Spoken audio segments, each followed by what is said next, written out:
परीक्षा नहीं हुई, लेकिन आज नहीं तो कल होगी। ये कोरोना महामारी आज नहीं तो कल जरूर खत्म होगी। स्कूल कॉलेजेस कभी ना खुले, ऐसा नहीं होगा। अभ्यास करते रहोगे तो कोई पछतावा नहीं होगा। कोरोना महामारी के चलते इस समय स्कूल और कॉलेजेस बंद पड़े हैं, जिसके चलते विद्यार्थियों में पढ़ाई के प्रति लापरवाही देखी जा रही है। इसी को देखते हुए मुंबई के एक स्कूल में हमारे पुराणों में लिखित एक कहानी सुनाई गई और विद्यार्थियों को इस कहानी के जरिए एक मैसेज दिया गया, एक सलाह दी गई। कहानी ये थी कि एक बार भगवान इंद्र किसानों से नाराज हो गए और उन्होंने घोषणा कर दी कि 12 साल तक बारिश नहीं होगी, आप फसलों को नहीं उगा पाएंगे। भगवान इंद्र से किसानों ने विनम्रता पूर्वक विनती की। किसानों की विनती को देखते हुए इंद्र ने बड़ी चालाकी से बारिश न होने का सारा श्रेय भगवान शिव के ऊपर डाल दिया और कहा कि बारिश तभी संभव है जब भगवान शिव अपना डमरू बजाएंगे। लेकिन इंद्रदेव भगवान शिव के साथ पहले ही गुप्त रूप से चर्चा कर चुके थे और उनसे किसानों के साथ सहमत नहीं होने के लिए भी अनुरोध कर चुके थे।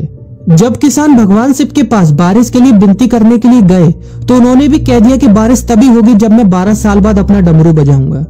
निराश होकर वापस लौटते किसानों ने 12 साल तक इंतजार करने का फैसला किया। लेकिन उनमें से एक किसान वापस लौटकर नियमित रूप से अपना काम कर रहा था, खेती कर रहा था, यहाँ तक कि बीज भी बो रहा था। अन्य किसानों ने यह देखकर उस किसान का मजाक उड़ाना चालू कर दिया। कुछ किसानों ने उससे पूछा भी कि आप अपना समय और ऊर्जा क्यों बर्बाद कर रहे हैं, जबकि आप जानते हैं कि 12 साल तक बारिश नहीं होने वाली। उस किसान ने जवाब दिया कि मुझे पता है कि बारिश के बिना मेरी फसल नहीं आएगी, लेकिन मैं ये सब केवल अभ्यास के रूप में कर रहा हूँ। 12 साल बाद मैं फसलों को उगाने और खेतों में काम करने की प्रतिक्रिया को भूल जाऊंगा। शरीर की काम करने की आदत छूट जाएगी और शरीर आलस का शिकार हो जाएगा।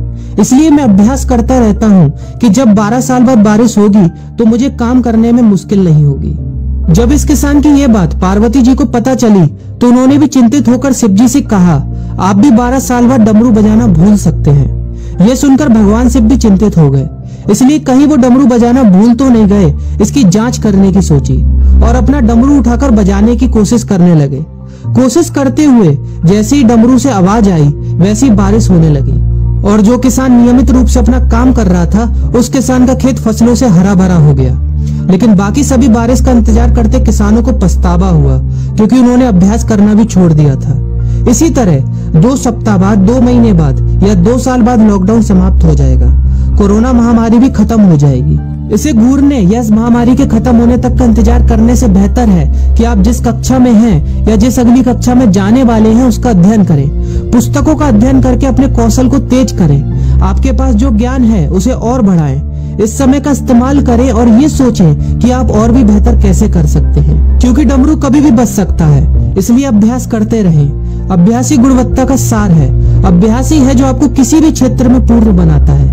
अगर आप अपनी पढ़ाई के प्रति लापरवाही छोड़कर अभ्यास करते रहेंगे तो जब काम करने का समय आएगा, जब भी परीक्षा देने का समय आएगा, तो आप हर चुनौती और अपने हर क्वेश्चन का जवाब देने के लिए तैयार रहेंगे।